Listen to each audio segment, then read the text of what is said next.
नमस्कार।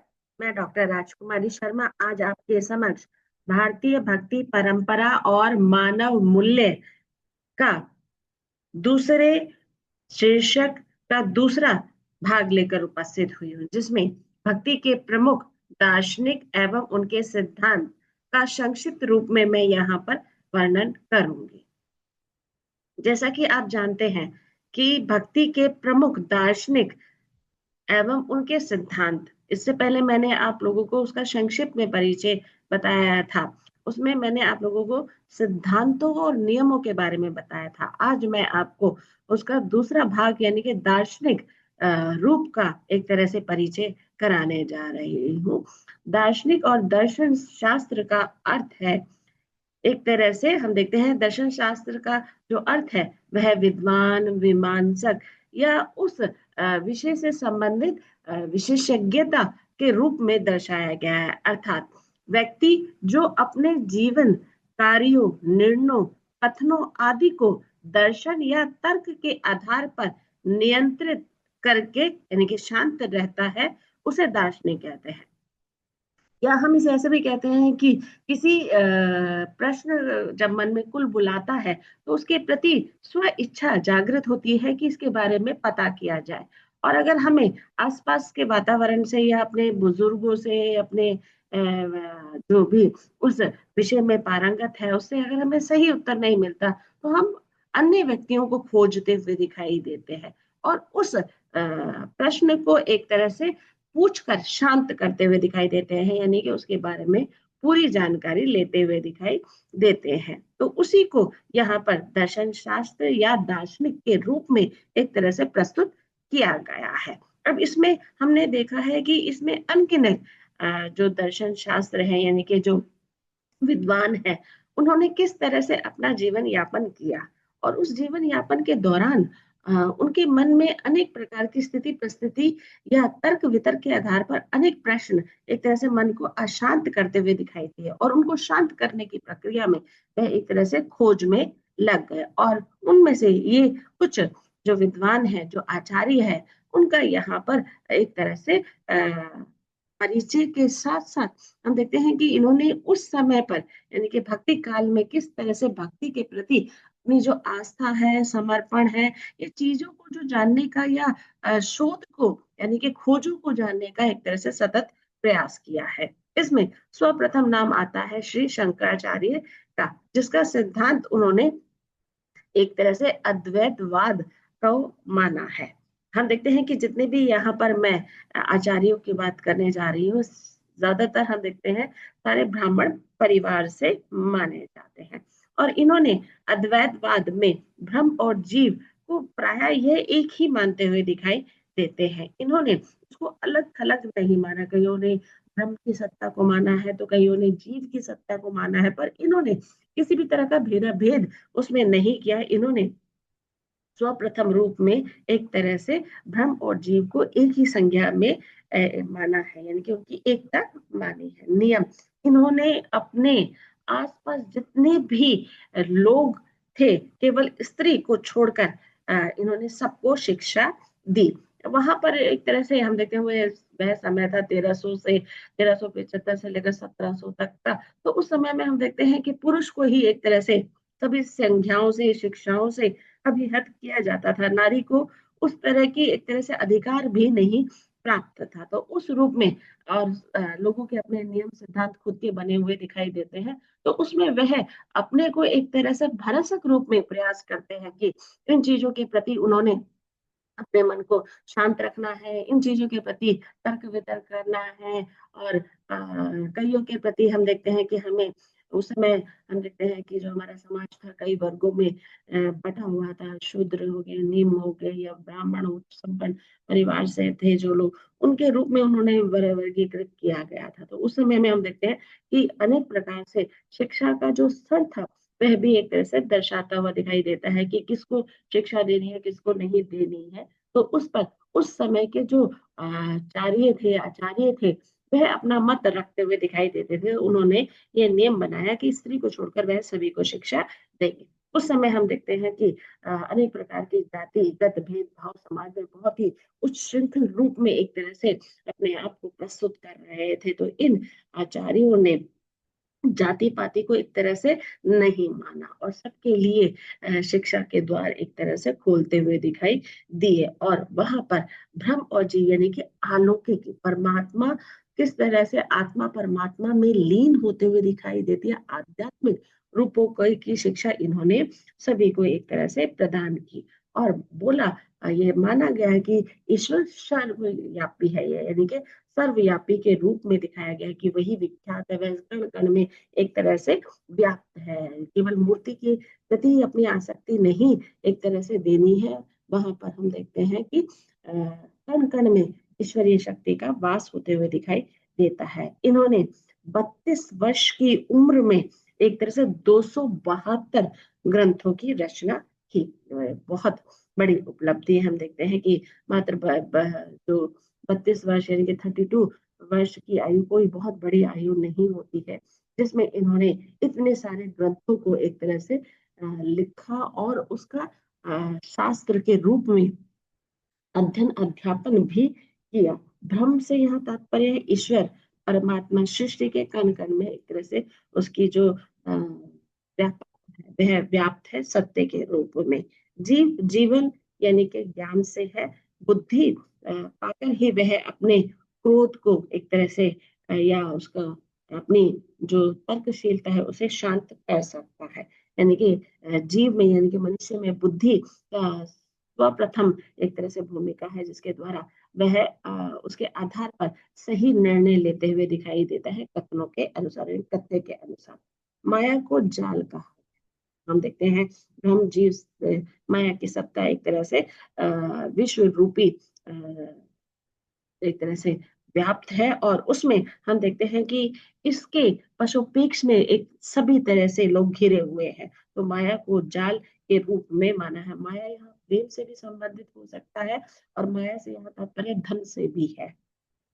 तो इस रूप में इनका जो सिद्धांत है, इनका जो दर्शन शास्त्र है, दार्शनिक है, वो रूप यहाँ पर जागृत किया गया है। दूसरे स्तर पर हम देखते हैं जो दूसरे एक तरह से आचार्य है रामानुजनाचार्य सिद्धांत, इन्होंने विष्ठाचार्य की एक तरह या विष्ठावाद भी हम कहें तो अतिशोक्ति नहीं होगी, वैष्णववादी दर्शन को सबसे बड़ा आचार्य माना है। यानी कि विष्णु की सत्ता को सबसे बड़ा आचार्य के रूप में इन्होंने माना है। और इन्होंने हम देखते हैं कि प्रार्थना जैसे कि हम 9 प्रकार की भक्ति है तो उसमें प्रार्थना भी एक तरह से भक्ति का जो रूप है वह आते हुए दिखाई देता है। तो उस पर इन्होंने ज्यादा कार्य किया है, ज्यादा ज्ञान प्राप्त किया है।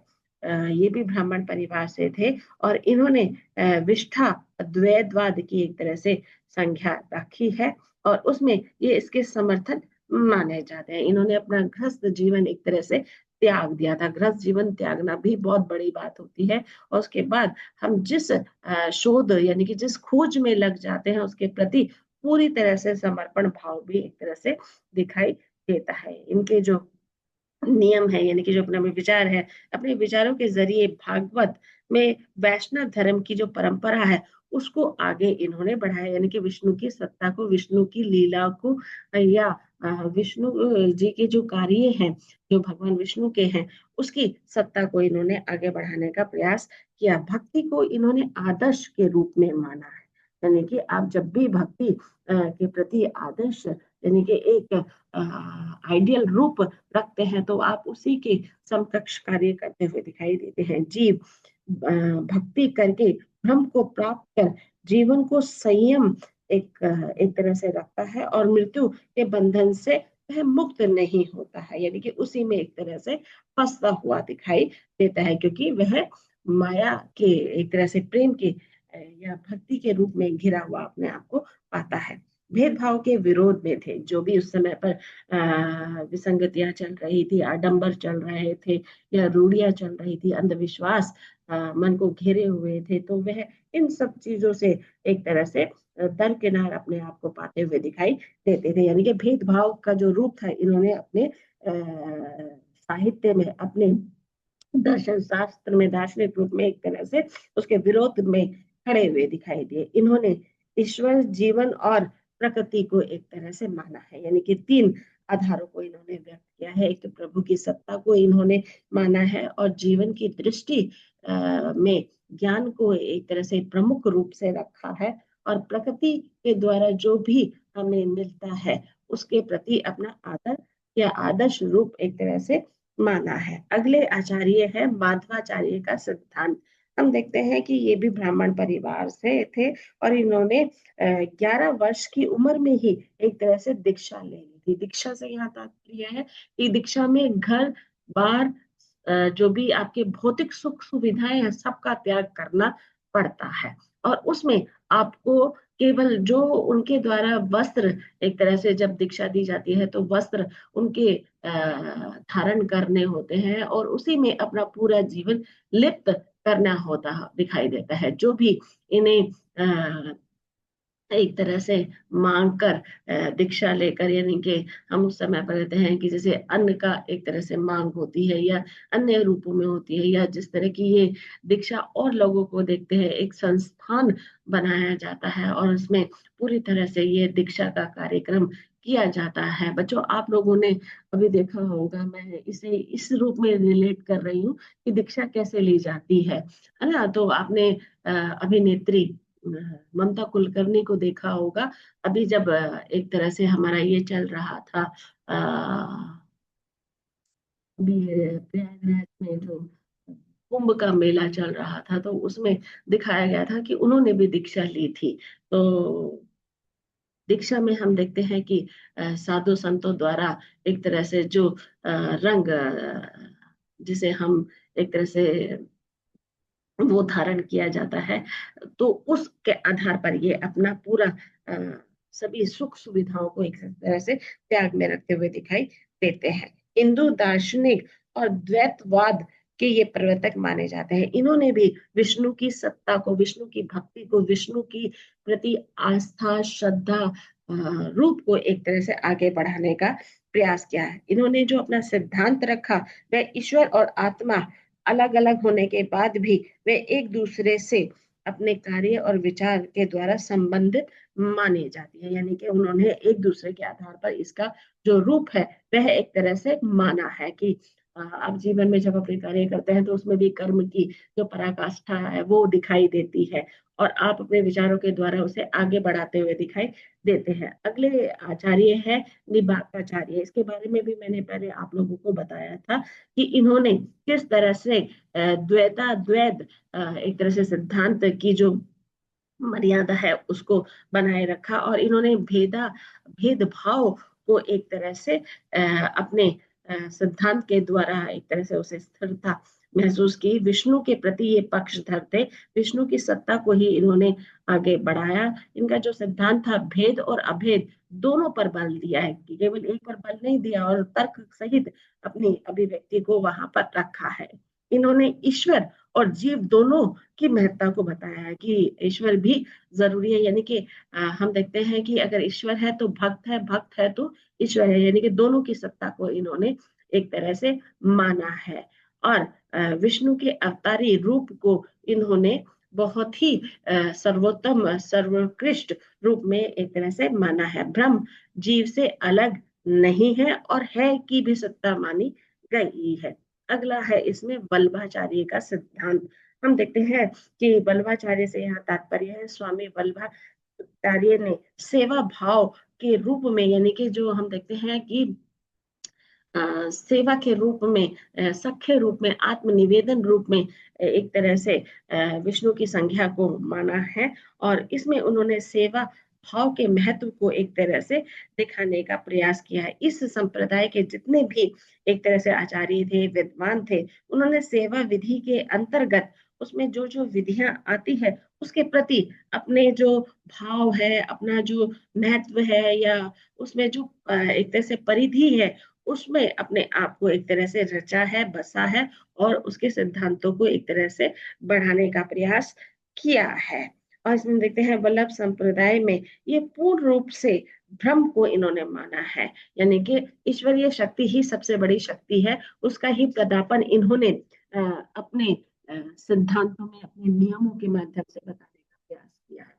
तो भारतीय भक्ति परंपरा और मानव मूल्य में हम देखते हैं भक्ति के जो प्रमुख दार्शनिक एवं उनके सिद्धांत है, वे किस तरह से विद्वानों के दार्शनिक रूप और उनके सिद्धांत भक्ति परंपरा या भक्ति काल में जो नींव रखी गई है उसके माध्यम से दर्शाने का प्रयास किया है, जिसमें उन्होंने नियम के आधार पर जो भी कार्य किए हैं उसमें ईश्वर, जीवन और प्रकृति आदि का जो चित्रण है वह देखने को मिलता है। हम देखते हैं कि ईश्वर में तो ईश्वर की पराकाष्ठा हमें दिखाई देती ही है, वह कण कण में हमें दिखाई देता है। मनुष्य में भी हमें जो उसकी आत्मा यानी कि जो उसके आंतरिक रूप में आत्मा बैठी है वो भी कहीं ना कहीं हम ईश्वरीय शक्ति से जोड़ते हुए दिखाई देते हैं, और कहीं ना कहीं प्रकृति भी ईश्वरीय का ही रूप माना जाता है। जब हम प्रकृति से भी छेड़छाड़ करते हैं तो वह किस तरह से अपना पूर्ण संपूर्ण एक तरह से भाव अभाव लेती हुई दिखाई देती है। तो उस रूप में हम देखते हैं भारतीय भक्ति परंपरा में जो उस समय के दार्शनिक हुए और उनके सिद्धांत हुए, उसने किस तरह से उस समय की पृष्ठभूमि में बहुत बड़े बदलाव एक तरह से प्रस्तुत किए और नियम सिद्धांतों के आधार पर ही अपने जीवन की जो धुरी है उसको आगे बढ़ाने का प्रयास किया। धन्यवाद।